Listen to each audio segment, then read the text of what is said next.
mais de 18 mil reais. 50 mil reais em alguns meses. 32 mil reais, 223. Eu já faturei mais de 100 mil reais. Alguns minutinhos do seu ano para te mostrar algo que pode mudar a sua vida inteira. É só disso que eu preciso.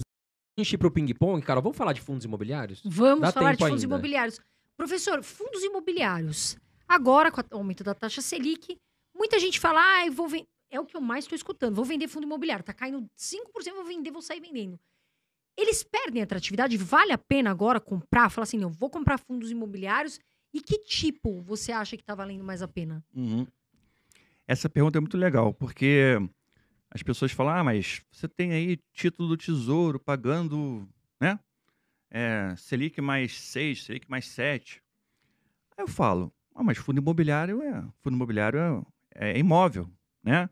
Fundo imobiliário tem um imóvel por trás. E os imóveis, eles geralmente, né? Geralmente não, eles sempre são avaliados e têm a sua valorizados e têm a sua recomposição pela inflação. No mínimo pela inflação, no mínimo. Né? Dependendo do lugar, existe a valorização virou um bairro, se tornou um bairro mais demandado, um bairro mais nobre, e aí o imóvel se valoriza mais ainda. Mas, geralmente, o imóvel se valoriza pela inflação. Então, você já tem a inflação, você já tem o IPCA. Se o fundo imobiliário está te pagando 9%, é IPCA mais 9, cara. Então, tem fundo hoje de tijolo, que a gente fala que é tijolo. Fundo de tijolo é fundo quando tem imóvel de verdade, né?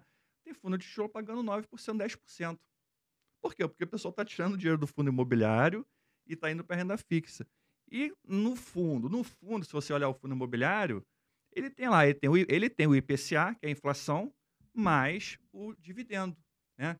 Então, e cada vez mais está se tornando um bom negócio o fundo imobiliário, porque tem muito investidor pessoa física, fundo imobiliário, eles estão saindo, né?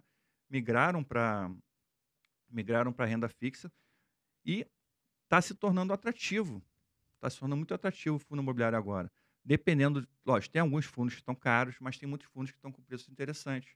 Né? E tem uns fundos de papel também que estão pagando uma enormidade de dividendos.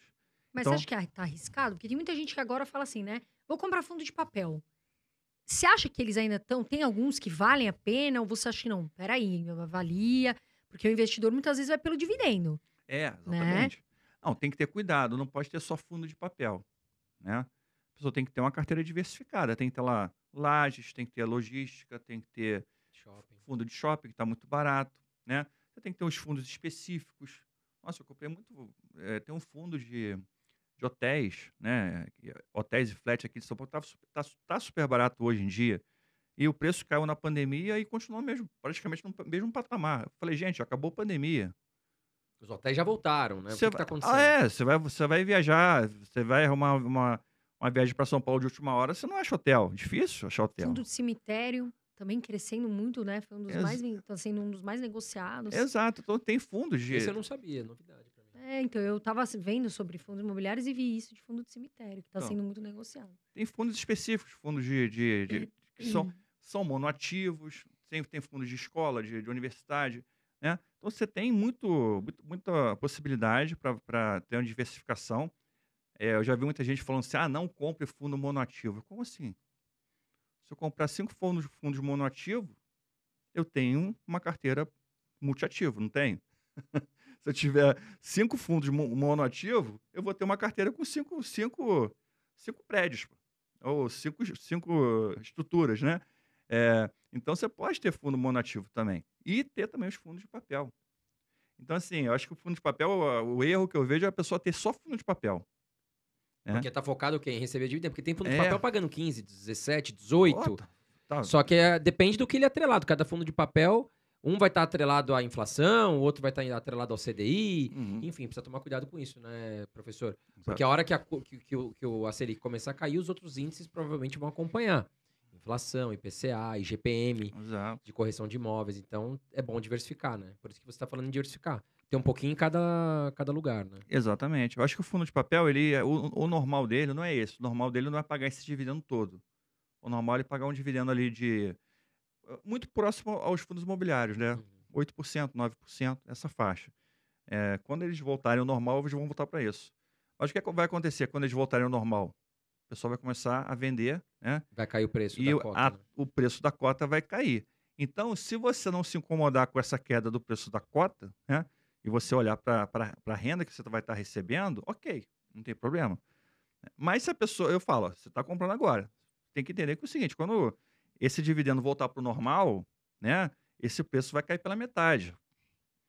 Então, se você está preocupado com o seu patrimônio, eu falo, patrimônio não paga conta, o que paga conta é renda passiva, né? O que a gente falou tanto de liberdade financeira, né? Que é o tema, mas o que gera liberdade financeira é a renda passiva. O aluguel, é o dividendo. Exato, é renda passiva. Não adianta você ter um patrimônio de 50 milhões que não gera renda. Exatamente.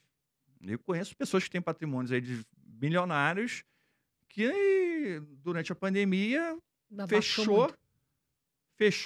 que fechar a empresa porque teve que fechar pandemia, tal que é lockdown. E aí? Vai fazer o quê com o patrimônio? Não tem aluguel, não recebe, não está diversificado. Tem uma fazenda, tem uma casa de campo, tem uma lancha, tem um patrimônio de 50 milhões. E você sabe um problema que